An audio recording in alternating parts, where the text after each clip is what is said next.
have to ask, the look that you have right now, is it for a role? Uh, oh, you mean this? Yeah. No, there's nothing happening up here anymore. That's really what's going on with that. Hi. I definitely have to ask you, what the hell has the pandemic been like for you, especially after being in Contagion? Right. Oh, wow. Yeah. So eerie how similar the situation in Contagion was to the reality that we've all been living through. Um, really scary. Um, and, like a lot of people, I mean, I guess I've been trying to use the time well, uh, you know, making sure that I'm looking after myself, my emotional health, my mental health, and physical health. Relationships become much more intense now because you're always in the company of your loved ones. It's hard to get some solitude.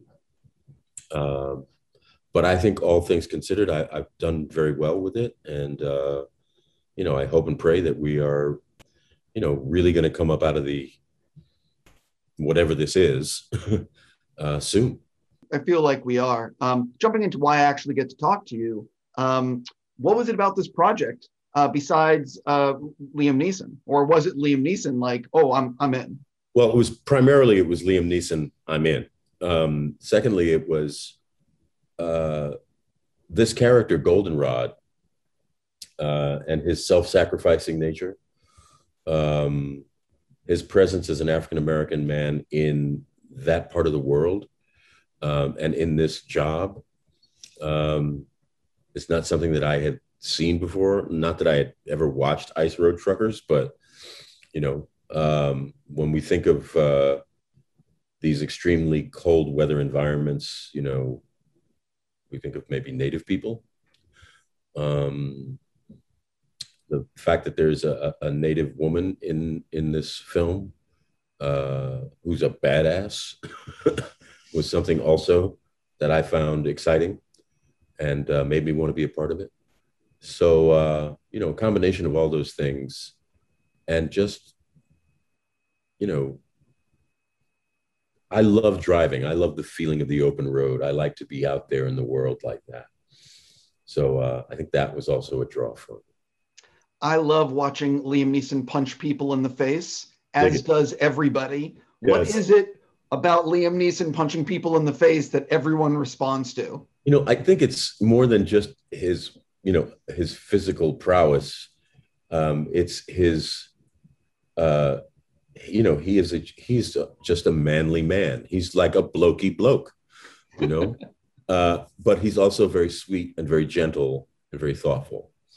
And I think it's the combination, the juxtaposition of those two things that make him, really, really compelling to watch.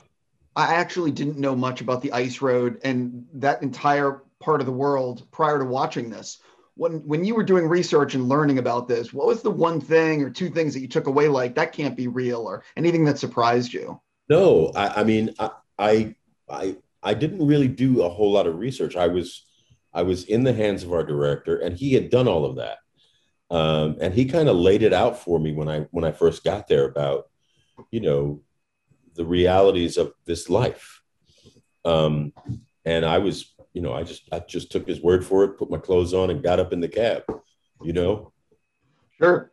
I have to ask you, what props or costumes have you taken home or borrowed from set throughout your career? well, I have my helmet from Predators. I don't know if you ever saw that one. Oh, I did. I have my glasses from The Matrix and my tie from The Matrix. Now, were you gifted those or did you borrow them? No, I was gifted those. Yeah. Got it. I have a number of hats from movies that I've done over the years that I actually brought to the production anyway, so they were actually my own. There's a hat that I used in King of New York that I still have. Uh, the hat that I wore in School Days, I still have. I have a lot of little, you know, bits and pieces from the movies I've made over the years. I actually have show you something really cool. If I can find it, I have this. See if you can tell me what this is. That Apocalypse Now. That's my beret from Apocalypse Now. Yeah. That's so I have some things. That is awesome. Yeah. Definitely want to ask you, are you coming back for John Wick 4? I am. Yes, I am. So you're going to Berlin soon? I should be going to Berlin within another couple of months or so, yeah. I love that franchise. Yeah, what has Chad told you about the story or script? I read the script. It's really, really cool. As much as it's the same world as the other three films, it's just deeper. It's much deeper in terms of the code of the assassin and the relationship that he has with one character in particular, who I think Mr. Watanabe is playing, is really, really kind of the heart and soul of it. I couldn't be more excited. Does it get old people asking you if you're in the next Matrix movie, or do you enjoy it? No, I completely understand that. That makes sense. I mean, it would make sense that people would ask me that. So it doesn't get old. I am not in the next Matrix movie. You'd have to ask Lana Wachowski why, because I don't have an answer for that. I am disappointed, and I know you can't say it, but I'm hoping you're lying to me, because I really do want you to be in the movie. But you actually you have some other cool stuff coming up that you've already shot. My last question for you, and the one that I'm really excited for, is the Paul Feig movie, The School for Good and Evil. School for Good and Evil, which I just wrapped. Yeah.